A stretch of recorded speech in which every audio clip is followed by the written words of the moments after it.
En el siglo I, el filósofo Discórides usó por primera vez la palabra anestesia y la usó para describir el efecto narcótico que producía la mandrágora. En 1771, la Enciclopedia Británica definió por primera vez anestesia y lo definía como una privación de sentido.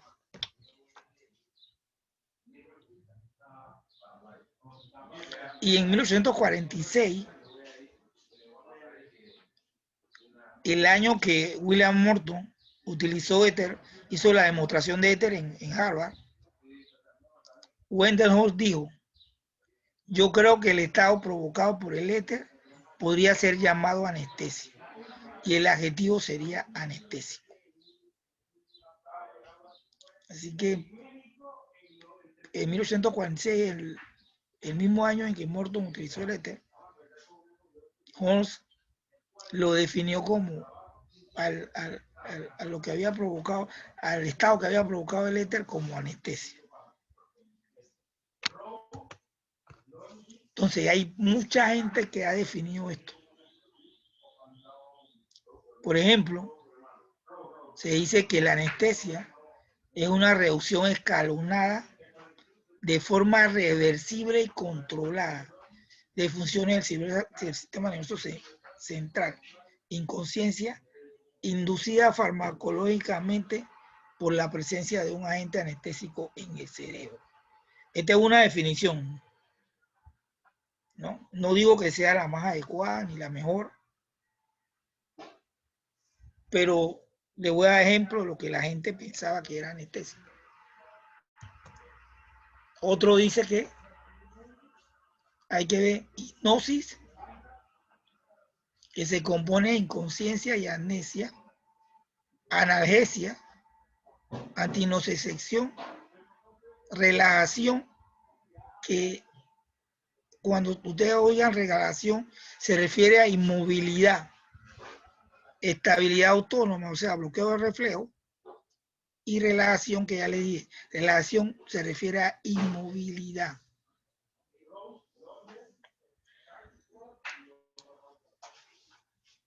Y los componentes corticales de la anestesia, algunos lo definió la hipnosis, que era la conciencia, la inconsciencia, la amnesia, anterora, o sea que una vez que yo pongo el agente anestésico no me voy a acordar de nada hasta que pare el efecto del mismo.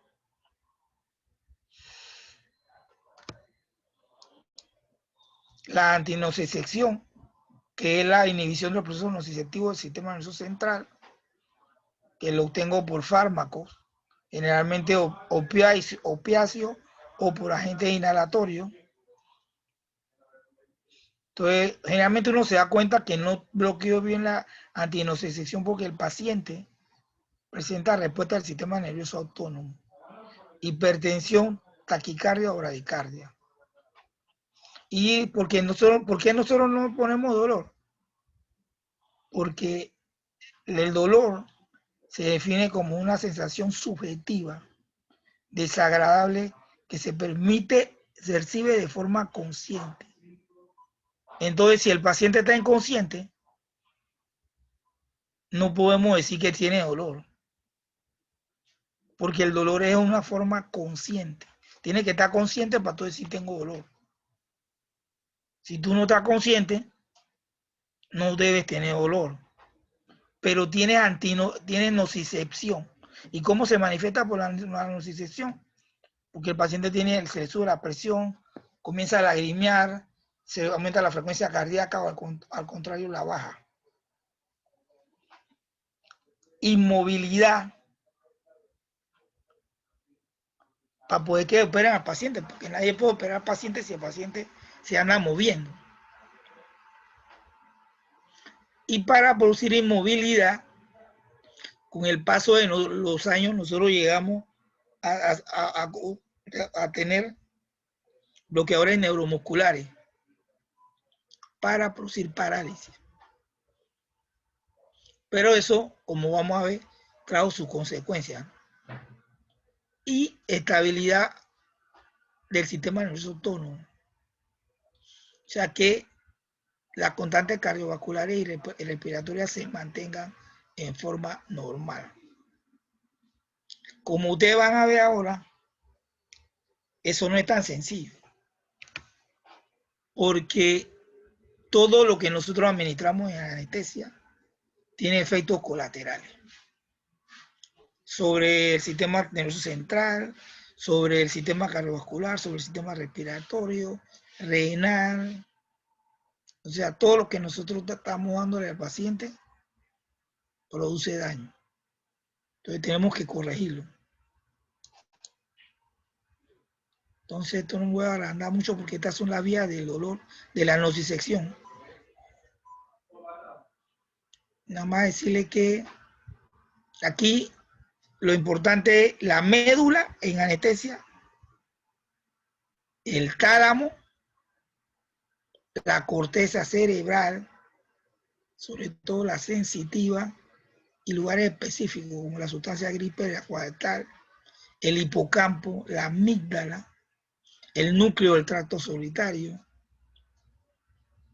el tallo encefálico, porque todos esos lugares tienen núcleos y pasan vías que tienen que ver con la nocicepción, con la inconsciencia y con la inmovilidad,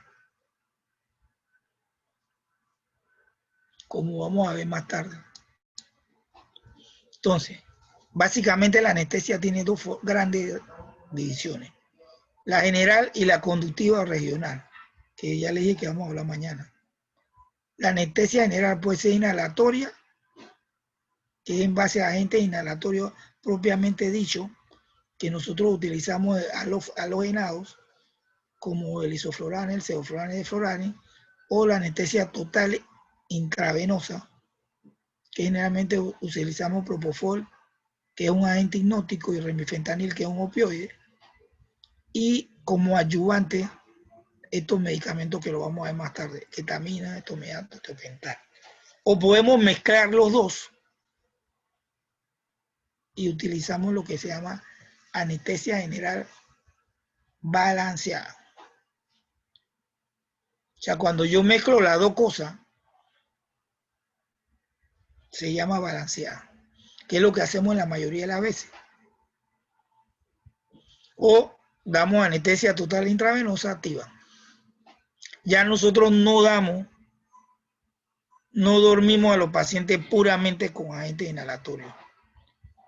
Siempre utilizamos un hipnótico, lo dormimos, le ponemos un relajante muscular, lo intubamos, le damos opioides y además utilizamos inhalatoria. ¿Por qué utilizamos balanceada? Porque así puedo disminuir la dosis de agentes inhalatorios y puedo disminuir la dosis de opioides y de hipnótico. Entonces, al hacer eso, voy a obtener menos efectos colaterales en los pacientes. Entonces, esto es lo que ustedes deben saber. Inconsciencia, analgesia y antinocicepción, inmovilidad, relajación muscular y supresión de los reflejos autonómicos. Estos son los componentes de la anestesia general. Acuérdense que siempre y cuando yo dé fármacos para producir estas cosas y que cuando yo dé los fármacos se reviertan de manera reversible y el paciente se vuelva a despertar.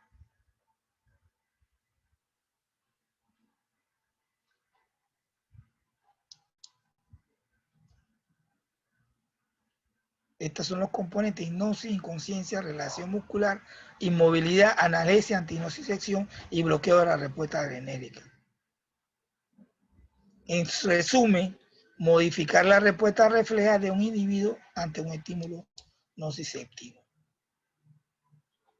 Entonces, generalmente, Con los opioides nosotros producimos analgesia y con los anestésicos generales inconsciencia, amnesia, inmovilidad. Y la inmovilidad con un bloqueador neuromuscular.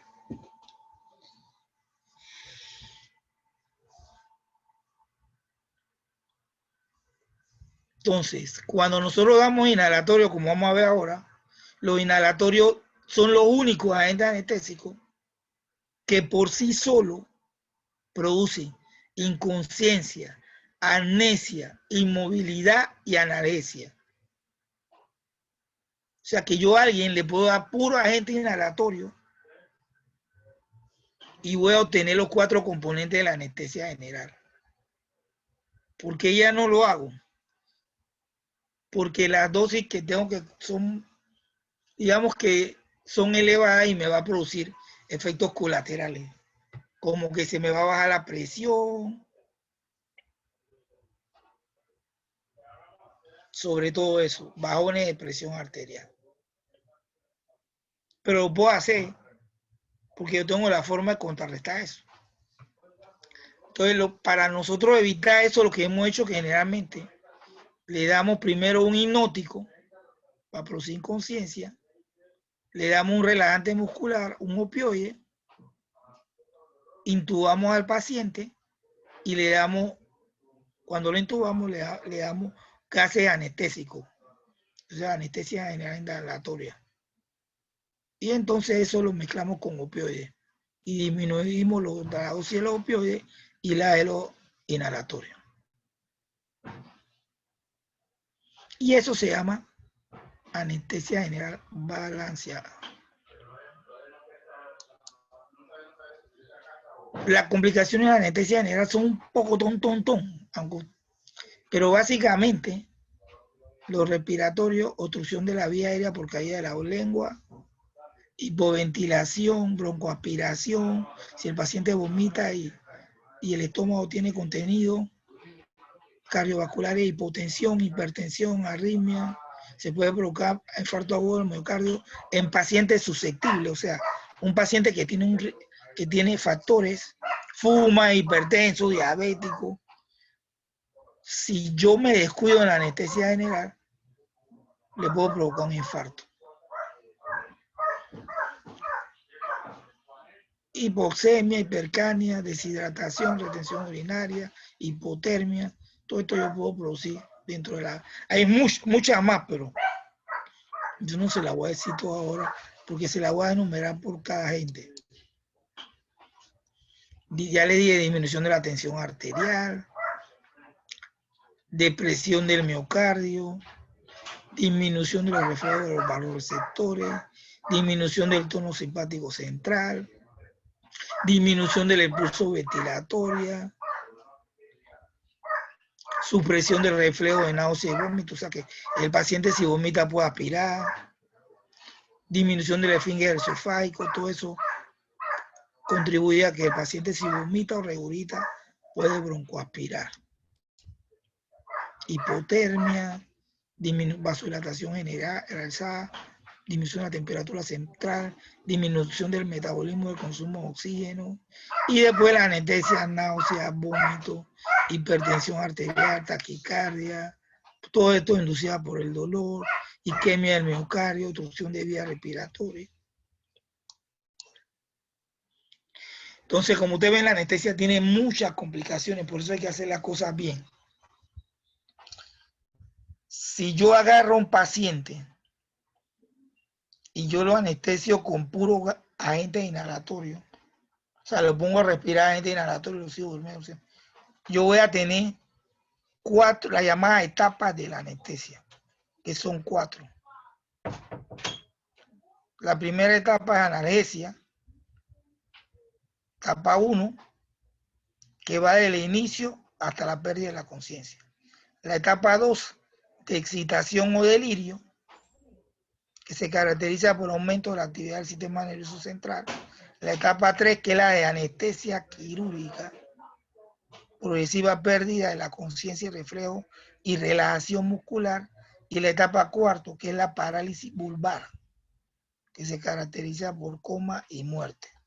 Entonces yo no debo llegar a esto yo debo quedarme aquí. Entonces, todo paciente que va a anestesiar, lo primero que uno le hace un monitoreo. Le pone los monitores. Y la monitorización básica en anestesia consiste de electrocardiograma, generalmente de 2 o 3 derivaciones, presión arterial no invasiva, saturación de oxígeno, medición del CO2 expirado y temperatura. Esas son el monitoreo estándar o básico a todo paciente que vaya a cualquier anestesia. Ya después yo defino qué otra cosa quiero, depende de la cirugía y de la comorbilidad del paciente. Por ejemplo, el paciente de ayer, el de cirugía de corazón, además de todo lo que le dije, le estaba midiendo la presión arterial invasiva, la presión venosa central, el gasto cardíaco, la saturación central de oxígeno, además de la saturación arterial, el volumen latido. Hay una cosa que se llama variabilidad del volumen latido, que también lo medimos. O sea, debido a que el paciente es una cirugía más compleja y tiene más comorbilidades. Entonces, posteriormente a que yo lo monitoreo, lo preoxigeno. ¿Qué significa eso? Lo pongo a respirar oxígeno al 100%. Por lo menos 2 minutos. Por si acaso en la inducción tengo algún problema y no puedo intubar al paciente. Ya él tiene una reserva de oxígeno y me va tiempo para más tiempo para manipular la vía aérea. En la fase de inducción se administra un inductor magnético o lo puedo hacer con anestesia general inhalatoria, dependiendo del paciente. Y posteriormente le pongo un relajante muscular y lo intubo. O le pongo una máscara laringia o como yo quiera. Posteriormente, ya la fase de mantenimiento ya puedo seguirla o con un agente inhalatorio, con un agente intravenoso o con una mezcla de los dos. Y después cuando yo fase de despertar, yo suprimo los anestésicos y espero que se recupere la conciencia del paciente. Y hay diferentes tipos de inducción, ¿no? Cuando un paciente tiene el estómago lleno o un paciente obeso o embarazada, hacemos la inducción de secuencia rápida, que pone un hipnótico, un opioide, un relajante muscular de acción corta y intubar al paciente. Eso se llama inducción de secuencia rápida. Eso lo vamos a ver cuando nos toque a final de semestre, que vamos a ver unas prácticas. Eso lo vamos a ver ahí. Pero todo para que ustedes sepan eso. Estas son las etapas o los planos de anestesia. Esta es la etapa 1, tono muscular normal, respiración normal, movimientos oculares ligeros, la fase de excitación, tono muscular tan normal elevado, la respiración es irregular y el movimiento ocular es moderado. Después entro a la fase 3, que es la anestesia quirúrgica, que se divide en 4. La fase 1, tono muscular ligeramente relajado, respiración regular, movimiento ocular ligero. Fase 2, tono muscular moderadamente relajado, comienza a disminuir la profundidad y la frecuencia de las respiraciones y ya el movimiento ocular se mantiene estático. Los glóbulos, los ojos no se mueven. En la fase 3, el paciente comienza a respirar, está bien relajado y ningún movimiento ocular. En la fase 4, está bastante relajado, apnea y movimiento ocular ninguno. Y después viene la fase 4, que es la parálisis respiratoria, que es la que no podemos llegar, flacidez, no respira y no hay movimiento ocular. Generalmente nosotros, dependiendo de la cirugía, lo dejamos, ¿no? Si es una cirugía, por ejemplo, de abdomen, lo dejamos aquí, entre aquí y acá. Ahora, eso ya nosotros no lo vemos porque esto nada más lo vemos si usamos puro agente inhalatorio. Y como ya nosotros mezclamos de todo, ya nosotros no vemos esto. Pero esto se lo digo por si acaso alguien se lo menciona por ahí. Esto es de hace mucho tiempo ya nosotros, como combinamos muchas cosas, ya no vemos todo esto. Esto es lo mismo. Esta es la componente de la etapa 3, que es la anestesia quirúrgica, el plano 1, el plano 2, el plano 3 y el plano 4.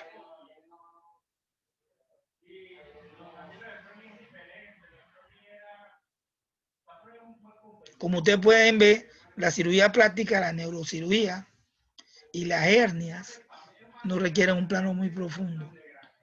Ya cuando voy a cirugías mayores sí, y depende del tipo de cirugía, ¿no? Si quiero que esté bien relajado el paciente, no está bien relajado. Pero vuelvo y le digo, ya nosotros no vemos eso, porque al usar relajantes musculares, ya producimos parálisis del diafragma. Y al producir parálisis del diafragma del principio, ya no vamos a saber en qué plano estamos.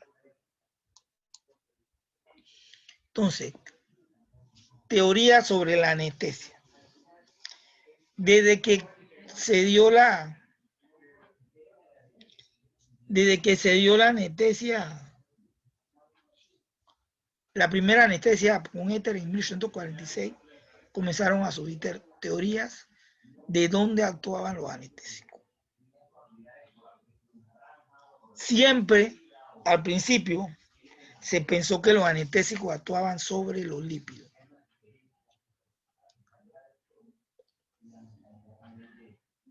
Y a principios del siglo XX, por allá, después de que un pocotón de gente te había hecho varias teorías sobre que los anestésicos actuaban en los lípidos,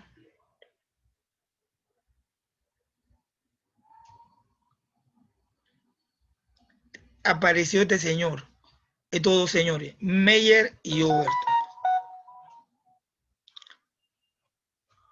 Y lo único que ellos probaron era que mientras más liposoluble el agente anestésico, la potencia era mayor. Y ellos, en base a eso, siguieron diciendo que los anestésicos actuaban sobre los lípidos. Posteriormente, esta gente, esto fue hasta el siglo XX, estos son del siglo XX. Posteriormente vino Frank y Lieb, que fueron los primeros que dijeron que los anestésicos actuaban sobre estructuras proteicas implantadas en la capa bilídica de la membrana celular. Y además de eso, dijeron otra cosa importante. Anteriormente, Meyer y Overton y todos los anteriores, Nix y todos los anteriores, dijeron que todos los anestésicos actuaban sobre un lugar específico. Todos actuaban en el mismo lugar. Bueno, ya con esto, ellos dijeron que no existía un receptor común para todos los anestésicos generales, que había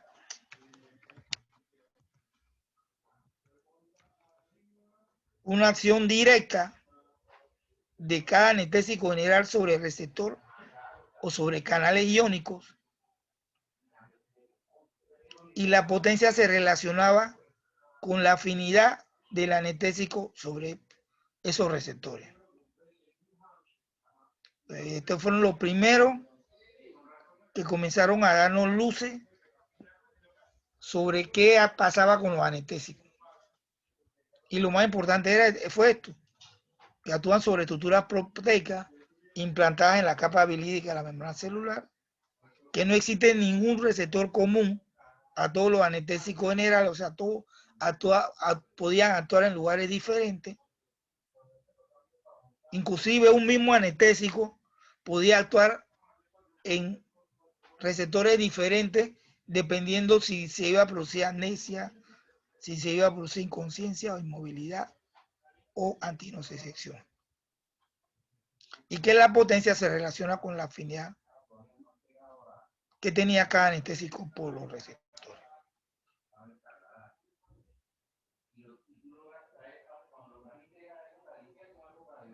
Este fue, aunque el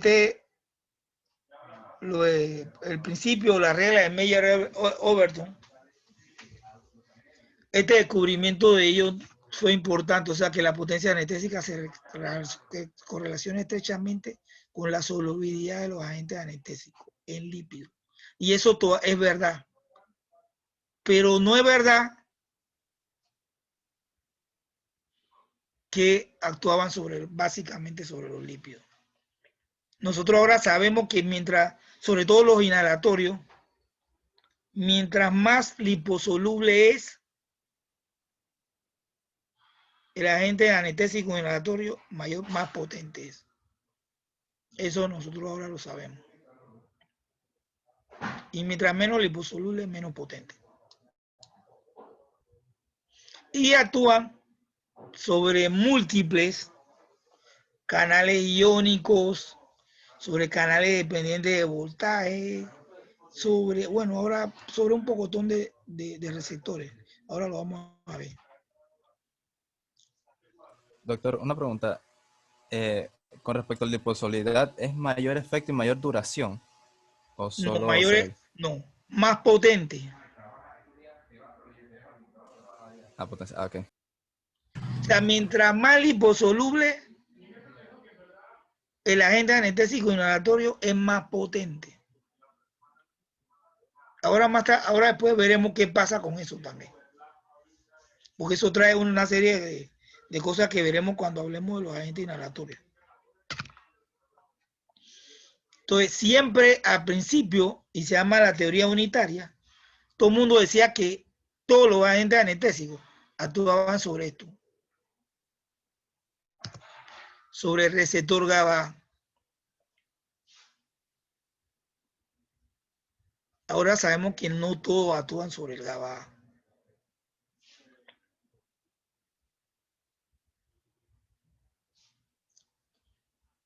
Y como les dije, dependiendo de la concentración en el sitio de efecto, asimismo yo puedo producir amnesia o inmovilidad, inconsciencia, inmovilidad e antinocicepción, dependiendo de la concentración y el lugar donde actúan. O sea, por ponerte un ejemplo, los agentes inhalatorios actúan sobre el GABA, pero a la vez actúan sobre receptores de potasio, actúan sobre receptores de sodio, actúan sobre la sustancia gelatinosa de Rolando en la médula y tienen diferentes acciones. Ahora lo vamos a ver. ¿Entendieron ese concepto?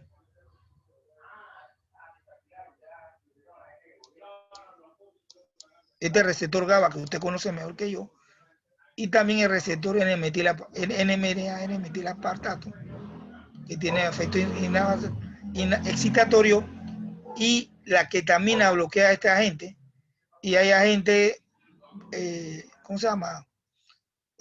Gases que lo bloquean, como el xenón. El xenón es un buen gas anestésico, pero es muy caro, por eso que no se usa. Y los opioides que también actúan, y la metomina y la clonidina. Entonces, miren, si yo tengo concentración plasmática de propofol aquí y tengo profundidad anestésica, miren qué pasa. La sedación yo la alcanzo con una concentración baja. Y la hipnosis relativamente también. Pero para poder yo producir movilidad con el propofol, que es un agente intravenoso, miren todo lo que yo tengo que dar. Y si yo doy para conseguir estas concentraciones en plasma, los efectos colaterales son catastróficos. Entonces, por eso es que uno combina. Yo el propofol, ¿para qué lo quiero? Esto o esto. No pasa nada. Pero si yo lo quiero para movilidad, las concentraciones que tengo que usar son muy altas.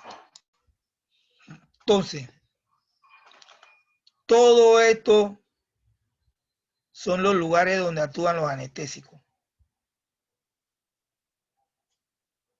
Canales de potasio, de 2 poros, rectificador interno, voltaje dependiente.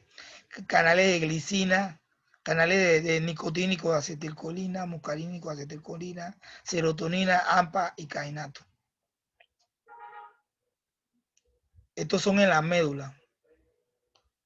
Y estos son los que producen inmovilidad.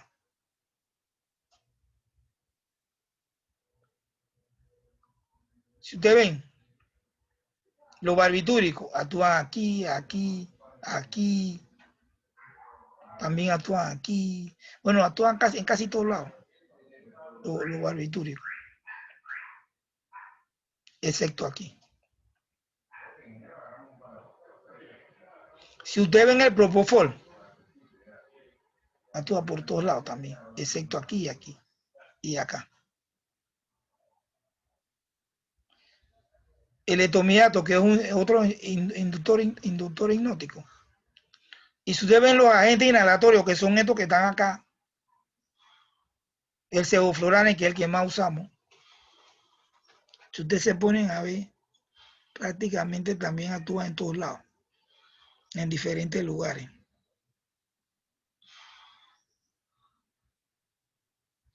O sea que todos los anestésicos actúan en diferentes sitios.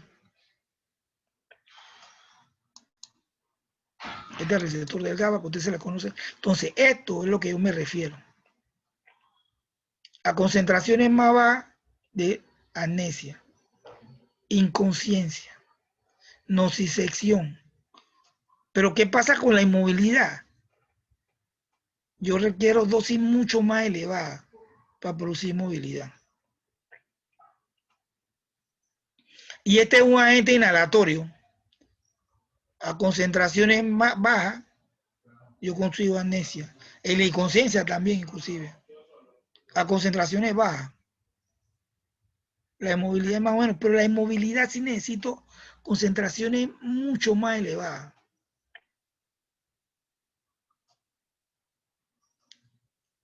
Quizás con estas concentraciones, con un agente inhalatorio como está aquí, yo no tenga tantos efectos colaterales, pero con un endovenoso como el propofol, sí voy a tener consecuencias. Por eso es que nosotros utilizamos anestesia general balanceada para bajar los efectos, las concentraciones de los inhalatorios y de los endovenosos.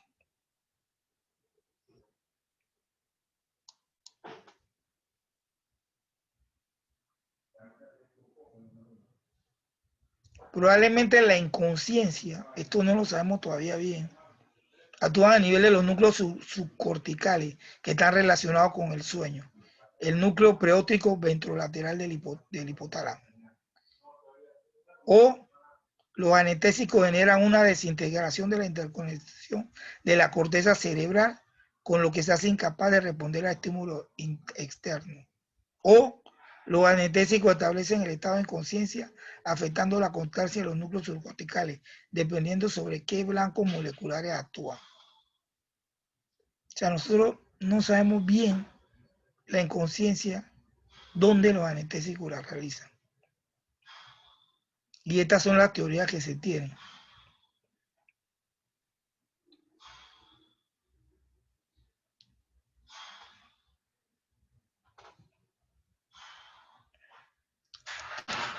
Y la inmovilización, el propofol lo hace vía los receptores GABA a nivel medular.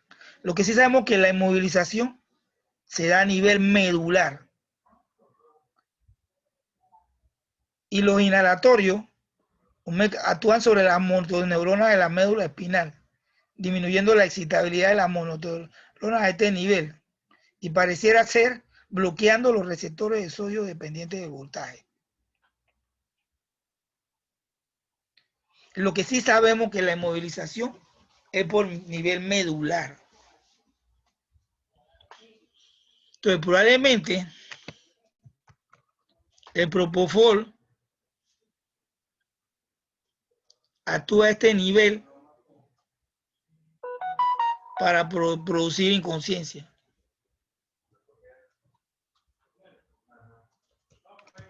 Y actúa a este nivel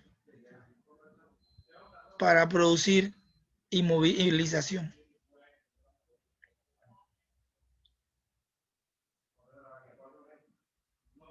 Y los inhalatorios a través de este nivel, bloqueando receptores de sodio dependientes de voltaje.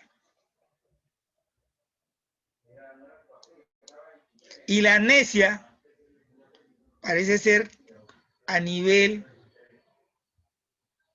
del hipocampo, en las neuronas piramidales del hipocampo, sobre los receptores GABA, que tienen la unidad 5-alfa GABA.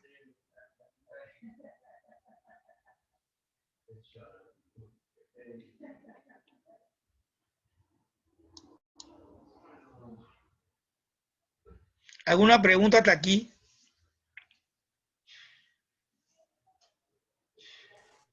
Doctor, es que creo que al inicio había mencionado algo de las uniones neuromusculares en que algunos anestésicos actuaban. Ahorita solo estaba hablando del nivel que actuaba el propofol para a nivel medular, o este también tiene algún tipo de bloqueo a nivel neuromuscular. No, el propofol no tiene ningún bloqueo neuromuscular. Nosotros, cuando hablé de neuromusculares, utilizamos relajantes bloqueadores neuromusculares. O sea, damos específicamente un medicamento para producir relajación muscular. Y eso actúa a nivel de la unión neuromuscular. El propofol no tiene efecto neuromuscular, ninguno de los hipnóticos, el propofol, la benzodiazepina, el etomidato, la ketamina, ni ningún opioide tiene efecto de relajación muscular. El único de los anestésicos que tiene efecto de relajación muscular son los agentes inhalatorios. O sea, como ustedes pueden ver, probablemente los agentes inhalatorios sean los más completos, porque te producen todos los componentes de la anestesia. Inconsciencia, amnesia, inmovilidad, relajación muscular y analgesia. Pero ya no lo usamos solo porque tiene muchos efectos, te baja mucho la presión, te producen bradicardia. Entonces, por eso es que lo combinamos con los otros. Pero en realidad los agentes inhalatorios son los que te producen todo eso. ¿Alguna otra pregunta?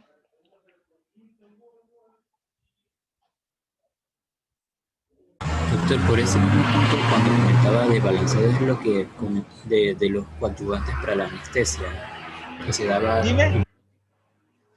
que en el caso de cuando comentaba de anestesia balanceada es cuando se le daba los relajantes, pero en los hipnóticos los relajantes y después la anestesia endovenosa.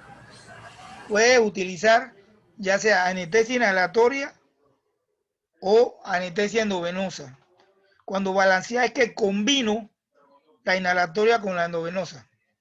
Para ponerte un ejemplo, le estoy dando un gas inhalatorio, pero además le estoy metiendo un opioide por vía endovenosa. Lo que hago con eso es disminuir la dosis del inhalatorio y disminuir la dosis del opioide. ¿Por qué? Porque, como yo te dije, la inconsciencia del inhalatorio, con el inhalatorio yo lo obtengo a dosis baja. Pero cuando yo le pongo un opioide fuerte, ya yo voy a tener analgesia con ese opioide. Entonces ya no requiero subir tanto el inhalatorio para que me produzca analgesia. Y como yo le dije que le pongo un relajante muscular, ya el paciente no se va a mover porque está paralizado con el relajante muscular por la vía venosa. Entonces ya no requiero que el agente inhalatorio tenga concentraciones tan altas para producir movilidad. A eso me refiero, es lo que hacemos en el 90 8% de la anestesia general. Ya nosotros no damos puro agente inhalatorio. Siempre combinamos, y eso se llama anestesia general balanceada. ¿Para qué? Para disminuir la dosis tanto del uno como del otro. Doctor, por lo menos en estos casos, al utilizar la balanceada, los efectos serían más rápidos o tienen el mismo tiempo de aparición de los efectos al utilizar la inhalatoria o la intravenosa. Depende de cuál es la interacción.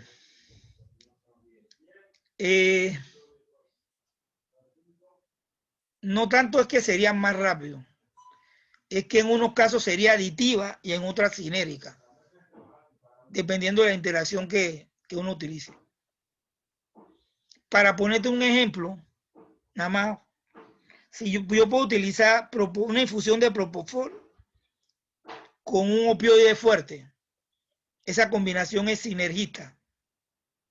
O sea, 1 más 1 no es 2, 1 más 1 es 3 o 4 o 5. ¿Aló?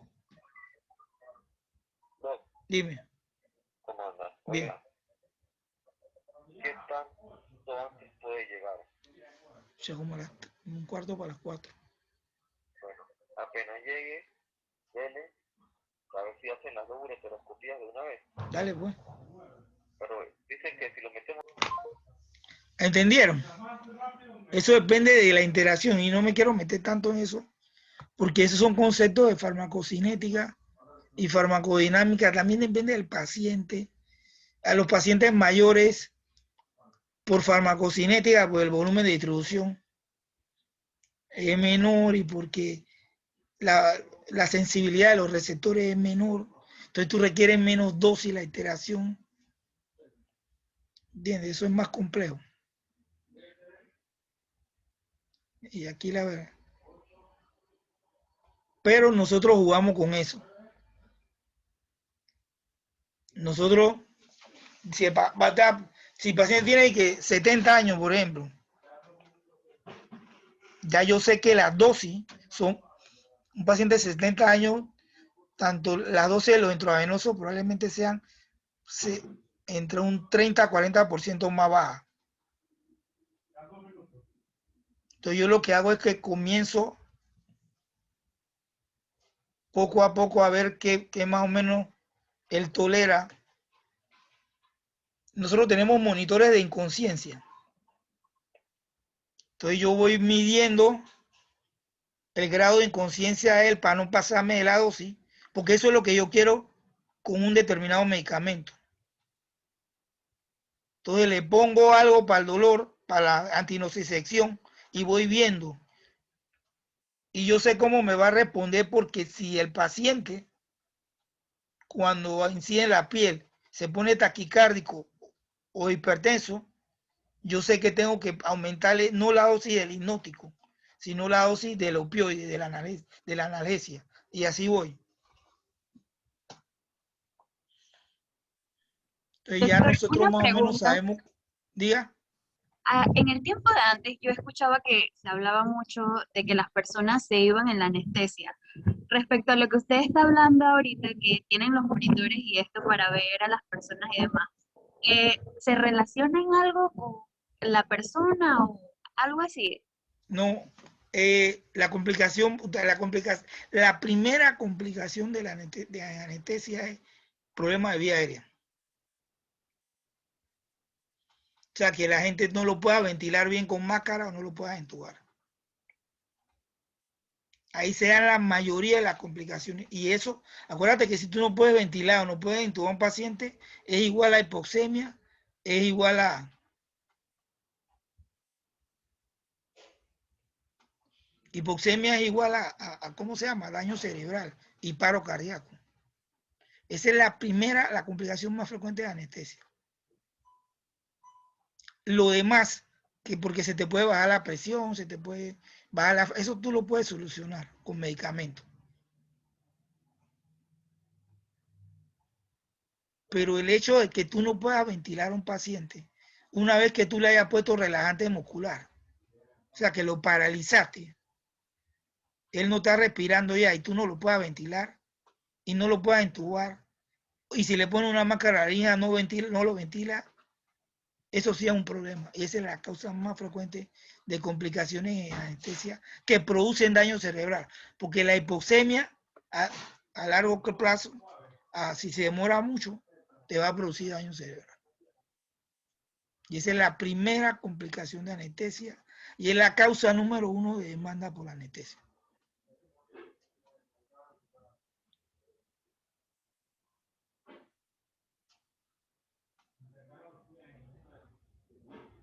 Toda la gente casi la mayoría que más problemas de anestesia es porque hubo un problema que no lo intubó o si lo intubó no se dio cuenta que estaba en el esófago o no lo ventiló bien, el paciente se puso hipoxémico, hizo un paro cardíaco y hasta,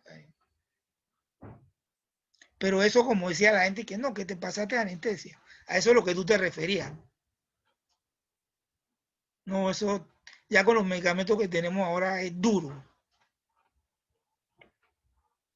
Gracias. Es muy duro, o sea, tú tienes que, por las dosis que tienes que ponerle son de que estratosféricas. Y nadie en su sano juicio le va a poner una dosis estratosférica a eso. ¿Ok? Gracias, sí. A la orden, ¿alguna otra pregunta? Pregunten. O igual, si se les queda algo ahora, alguna duda, alguna cosa, en la clase de mañana antes de pensarme la pregunta.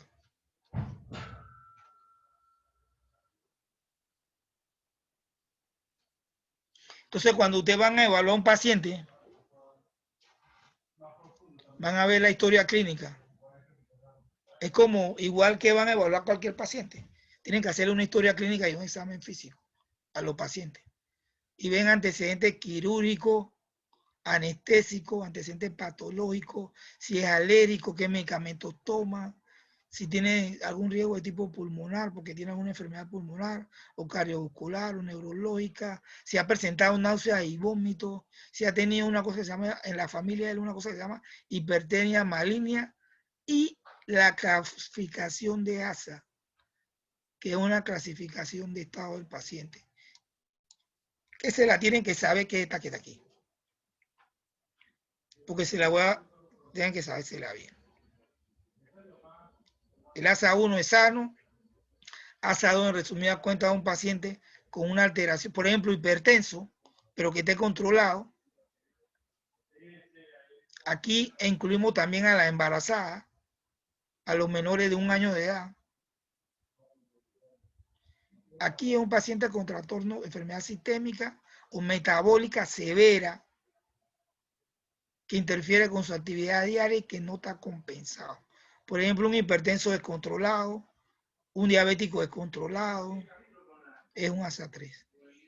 Y ASA 4, un paciente con trastorno severo, que son peligro constante para la vida.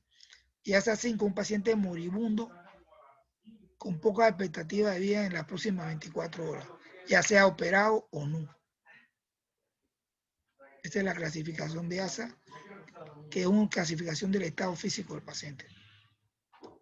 Mientras más alto el ASA, hay más posibilidades de complicaciones.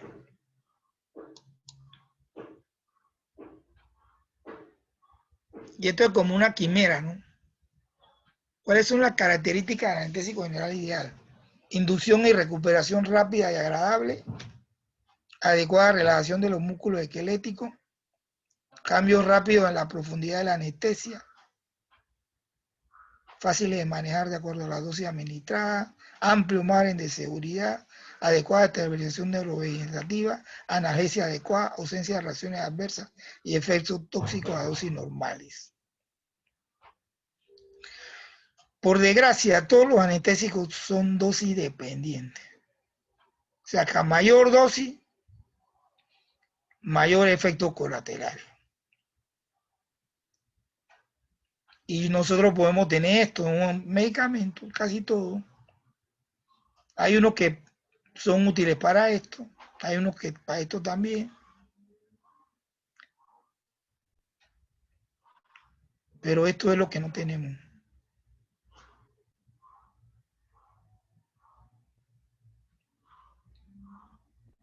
por desgracia.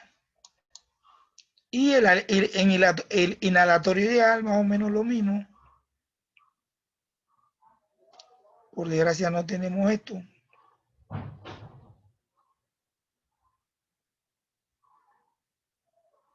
Casi todos tienen esto. Esto también. Este también. Pero básicamente los efectos que produce.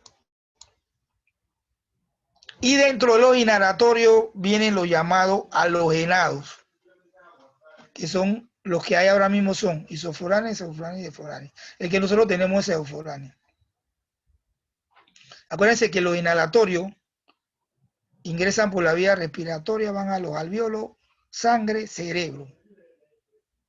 Y como yo le dije, todos los inhalatorios producen anestesia, hipnosis, inmovilidad y protección neurovegetativa. Y son agentes volátiles. ¿Qué significa eso? Que a temperatura ambiente son líquidos. Entonces yo necesito echarlo en un aparato que se llama vaporizador, que lo va a transformar esos líquidos en vapor, en gas.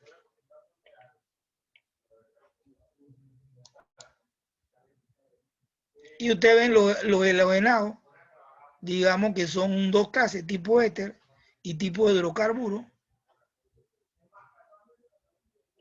El tipo éter son isofluranos, sevofluranes y defluranes. Hidrocarburos, el alotano, que ya no hay.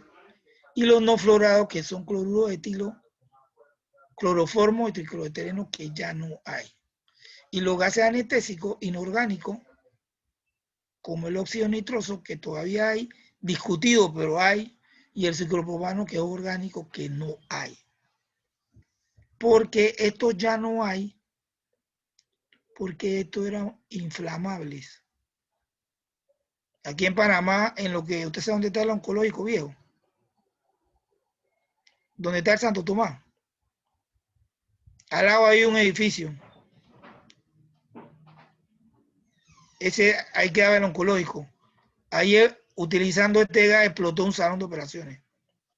Explotó literalmente. Con ciclopropano, por eso se dejaron de usar todo esto. Porque son muy inflamables.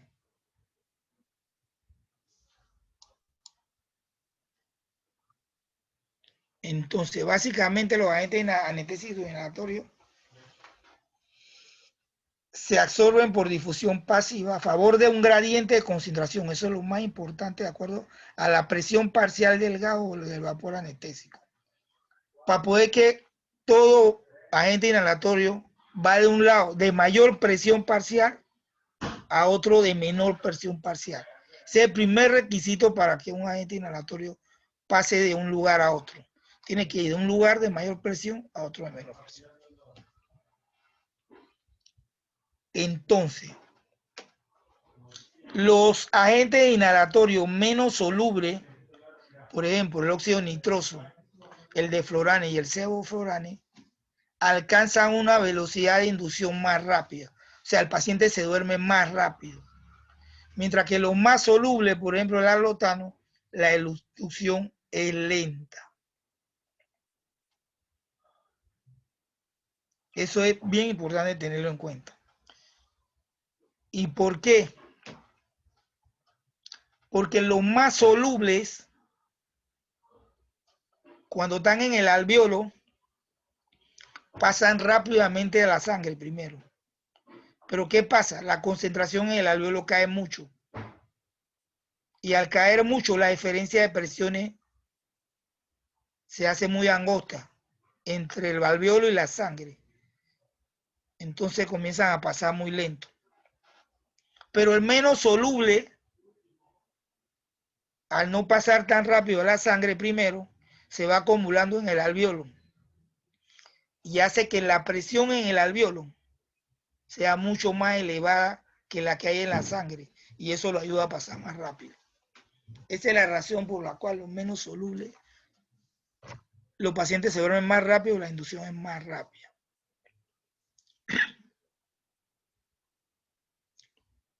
Eso también es importante cuando el paciente se va a despertar.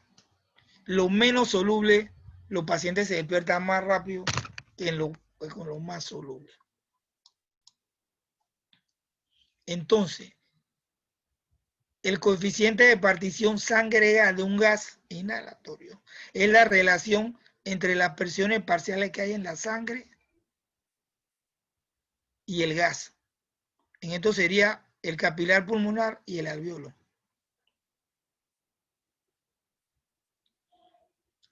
A menor coeficiente sangre-gas, en otra palabra, a menor solubilidad, mayor inducción anestésica. Y el coeficiente de partición aceite-gas, que es como sería lípido-gas, el tejido cerebral es rico en lípido. Cuando más liposoluble sea la gente, más se retendrá en el sistema nervioso central. Y como decía Meyer Everton, eso es un indicativo de la potencia del anestésico. Los anestésicos más solubles son más potentes que los menos solubles. Y la concentración alveolar de un gas es la concentración que está en el gas, en el alvéolo del gas. Es directamente proporcional a la presión parcial del gas. Y esta a su vez es también muy parecida a la presión parcial arterial y la presión que está en el cerebro, cuando se llega al equilibrio. Una mayor captación del agente anestésico produce una mayor diferencia entre la fracción alveolar y la fracción inspirada, lo que genera una inducción anestésica más lenta.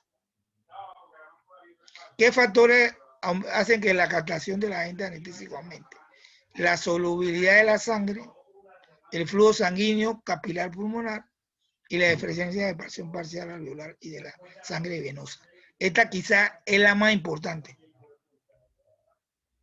La diferencia entre la presión alveolar del gas y la presión del gas en la sangre venosa pulmonar.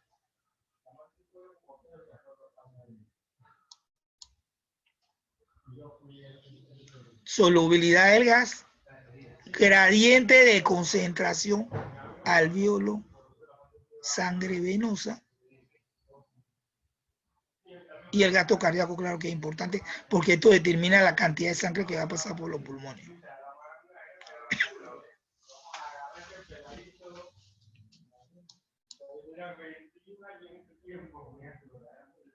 Básicamente con los inhalatorios yo tengo que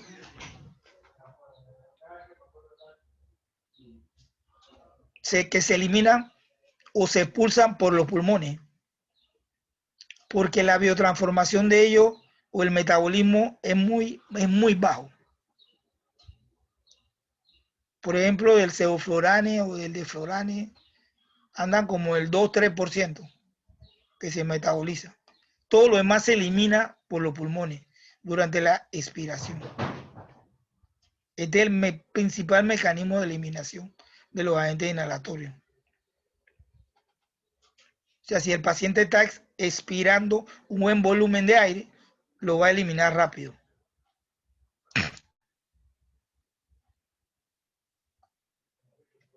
Entonces, en cuanto a la farmacodinámica, ¿qué hace el gas al cerebro? Generalmente la presión parcial del gas a nivel cerebral guarda relación muy estrecha con la concentración del agente anestésico. Y eso lo vemos con esto. Cuando en equilibrio llegamos a la concentración alveolar mínima. ¿Y qué es la concentración alveolar mínima? Es la concentración alveolar de un agente inhalatorio capaz de producir inmovilización del 50% de los pacientes ante un estímulo nociceptivo. O sea que cuando yo en equilibrio ya tengo la concentración alveolar, que eso me lo mide en la máquina de anestesia, yo puedo asumir que esa concentración es la concentración que hay en el cerebro.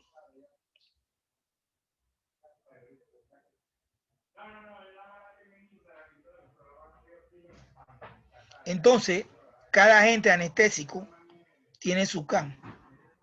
Por ejemplo, la CAN del Cevolane es 2%. O sea, yo sé que si la máquina me marca 2% un CAN de Cevolane, yo sé que ante un estímulo nociceptivo a esa concentración de 2%, que equivale a un CAN, el 50% de los pacientes se van a mover ante un estímulo nociceptivo. El isoflurane, la CAN es 1.15, un CAN es 1.5 y el alotano 0.75. Esto guarda una relación. A mayor CAN, el anestésico es de menos potencia. Y a menor CAN, de más potencia. Entonces, como yo le dije que un CAN se mueve el 50%, yo no puedo tener al paciente con un CAN, porque se va a mover el 50% de los pacientes. Lo ideal es tener 1.3 MAC, o sea, 1.3 CAN, para que los pacientes no se muevan. Entonces, yo lo saco con una regla de 3. Si 2% es un CAN, 1.3 CAN X, 1.3 por 2, yo sé que esa es la cantidad que yo requiero de concentración alveolar mínima para que el paciente no se mueva.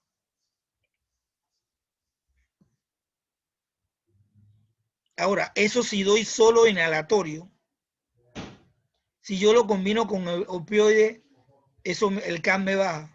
Si yo le pongo un opioide potente, el MAC baja como, o sea, yo puedo bajarlo como hasta 30%. O sea que si yo combino opioides, ya yo no tengo que poner 2%, tengo que bajar 30% de 2%. Por eso es que yo le decía que nosotros combinamos cosas para bajar dosis de medicamento y no tener efectos colaterales.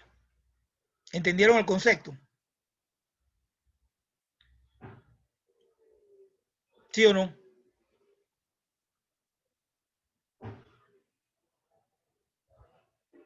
Por ejemplo, si yo, diga, le voy a poner un ejemplo, para que eso es lo mejor que hay. Si yo, por ejemplo, comienzo, le doy una infusión de remifentanil, que es un opioide potente, ya yo con el remifentanil, un MAC, ya no es 2%, yo tengo que bajar 30% de 2%. El 30% de 2 sería como, tendría que tener, en vez de 2%, tendría que tener como 1.4 por ahí. 1.3, 1.4% de sevoflurane en los alvéolos. ¿Por qué? Porque ya con ese disminuí bastante los requerimientos. Lo puedo bajar hasta más.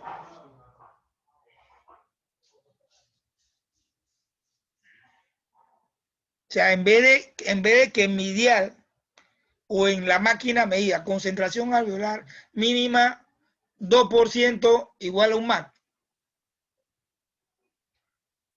ya yo sé que tengo que tener un MAC es 2%, voy a bajar a 1.4 MAC, por ejemplo, X de porcentaje. Entonces así es como nosotros hacemos. Con la, pero acuérdense que yo le dije, hay una cosa que yo le dije, que estas interacciones a veces no son aditivas, son sinérgicas. Y nosotros sabemos que la combinación de remifentanil con sevoflurane es sinérgico. Probablemente yo tenga, con una infusión de remifentanil, yo pueda bajar el MAC hasta 0.7. O sea que en vez de tener 2%, tengo 0.7%. Porque es una interacción sinérica. O sea, 1 más 1 no es 2, sino que 1 más 1 puede ser 3 o 4 o 5.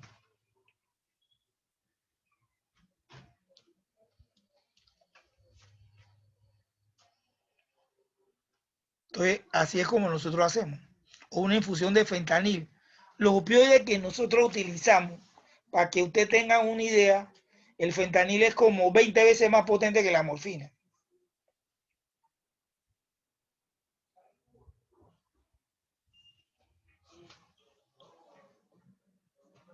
¿Entendieron?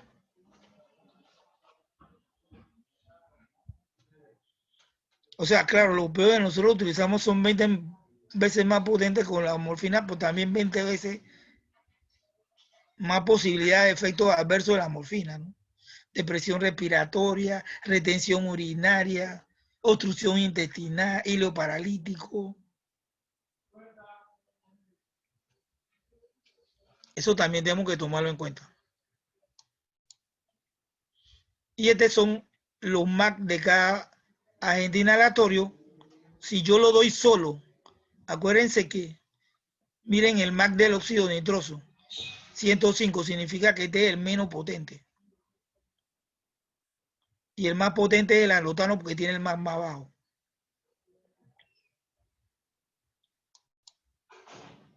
¿Qué cosas modifican la CAN de los anestésicos inhalatorios? Todo lo que aumenta la CAN. Le da baja la fiebre, alcohol, ingestión de alcohol de forma aguda. O sea, si tú andas borracho por ahí y te voy a anestesiar, la CAN disminuye, aumenta. Aumenta aquí el alcohol crónico. Si tú eres un alcohólico, te aumenta, necesito más agente inhalatorio para dormirte. Si tienes una intoxicación aguda, es lo contrario. Necesito menos agente anestésico para dormirte. La hipernatremia, la hipertensión y todo lo que disminuye la CAN, la edad elevada, los pacientes mayores, la hipoxia, la anemia, la hipotensión, la hipercalemia, los opiáceos, consumo del embarazo. Esto ya lo vimos. Estos son los vaporizadores que yo les digo a ustedes, que tenemos, metemos el líquido en estos vaporizadores y estos vaporizadores se encargan de convertirlo a vapor. Y el problema de estos inhalatorios es que contaminan el ambiente, la capa de ozono, alteran la capa de ozono porque nosotros damos anestesia en un circuito circular, o sea que parte de lo que el paciente inspira, lo que expira, lo vuelve a inspirar, pero hay una parte que sale al ambiente.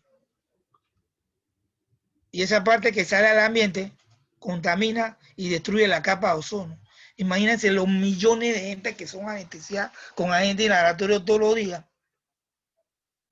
Todo lo que puede causar. Y estas son las fórmulas químicas. Los vaporizadores, ustedes ven que tienen un dial que está en porcentaje, 1.5, 2, 3, 4, 5, así.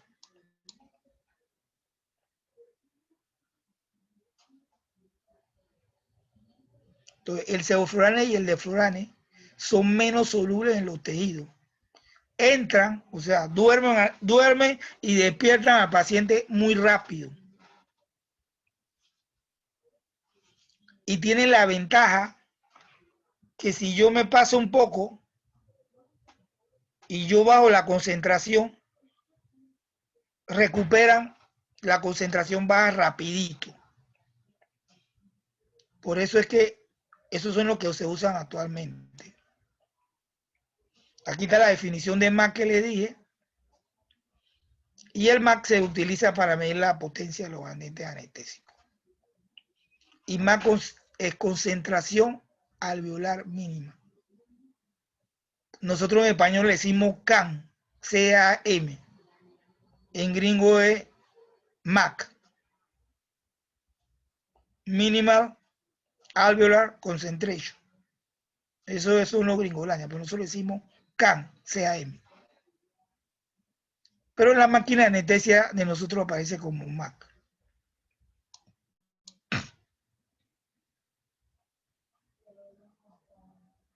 Como ya le dije, los halogenados actúan sobre todos estos lugares. Ya yo no le voy a potenciar esto. porque ya les hablé. Esto también es importante. Los inhalatorios halogenados, en niños producen mucha agitación psicomotora cuando se despiertan. Y tienen la inconveniencia que producen náuseas y vómitos postoperatorios. Y hay algunos de los halogenados que pueden producir anormalidades en el electroencefalograma que simulan convulsiones. Ya ese no se usa, pues era el enflorane, ya ese no se usa. Pero tomo para que ustedes sepan que había uno que producía anormalidades en el electroencefalograma como si fueran convulsiones. Y esta es la monitoría que usamos regular. Presión no invasiva, saturación, EKG, 2 canales. Y aquí falta la canografía. Ya cuando ya quiero ser más cirugía más compleja, línea arterial, presión venosa central, el BIS, que es el índice espectral para medir la hipnosis, y un catéter de arteria pulmonar. Ustedes saben qué es el catéter de arteria pulmonar. Nunca le han hablado del catéter de arteria pulmonar. En serio. Y yo le voy a preguntar al doctor Victoria. No puede ser que en toda la carrera, ¿usted en qué semestre está? 10º. Y no puede ser que nunca le han hablado del catéter de arteria pulmonar. Eso Angans. ¿No sería lo mismo el catéter venoso central? No es lo mismo.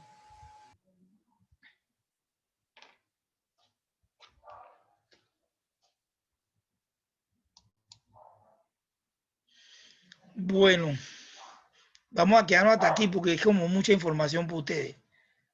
Y mañana terminamos los endovenosos y la anestesia regional, que es más corta. ¿Alguna pregunta? No quiero que se me enreden después. Entonces, mañana quiero que revisen todos estos conceptos que yo le he dado de cuál es, si es menos soluble, es más potente, menos potente, qué es lo que determina, porque se lo voy a preguntar para ver si lo entendieron.